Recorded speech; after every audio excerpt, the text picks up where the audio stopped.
ভাসমান বাজারে সবজি ফলমূল বিক্রি করবেন হাওরপাড়ের মানুষ। নিজস্ব প্রতিনিধির পাঠানো প্রতিবেদনে আনিকা সুলতানা ডেস্ক রিপোর্ট।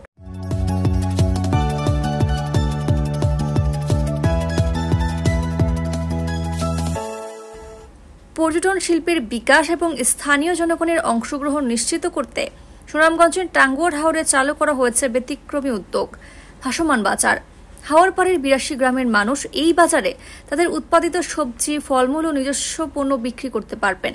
পর্যটকদের জন্য আকর্ষণীয় এই বাজার প্রতিদিন বসবে টাঙ্গুয়ার হাওরের গোলাবাড়ি গ্রাম সংলগ্ন রৌহা হাওরে। শুক্রবার ১৮ জুলাই বেলা ২টায় আনুষ্ঠানিকভাবে ভাসমান বাজারের উদ্বোধন করেন সিলেটের অতিরিক্ত বিভাগীয় কমিশনার দেবজিৎ সিংহ। তাহিরপুর উপজেলা নির্বাহী কর্মকর্তা আবুল হাশেমের সঞ্চালনায় আয়োজিত উদ্বোধনী অনুষ্ঠানের প্রধান অতিথি ছিলেন সুনামগঞ্জের জেলা প্রশাসক ডক্টর মোহাম্মদ ইলিয়াস মিয়া। অনুষ্ঠানে আরও উপস্থিত ছিলেন অতিরিক্ত জেলা ম্যাজিস্ট্রেট মোহাম্মদ রেজাউল করিম, অতিরিক্ত জেলা প্রশাসক সার্বিক সমর কুমার পাল, অতিরিক্ত জেলা প্রশাসক মানব সম্পদ ও উন্নয়ন সনজিৎ চন্দ্র, এনডিসি মোহাম্মদ ফজলুল করিম টিপু।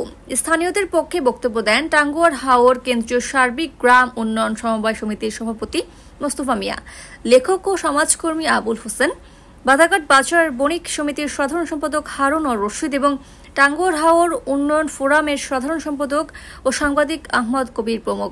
উল্লেখ্য, জেলা প্রশাসনের আরেক ব্যতিক্রমী উদ্যোগ হিসেবে সুনামগঞ্জে পরিচ্ছন্ন গ্রাম গড়ার লক্ষ্যে সেরা গ্রাম নির্বাচন কার্যক্রম ইতোমধ্যে আনুষ্ঠানিক পর্যায়ে রয়েছে।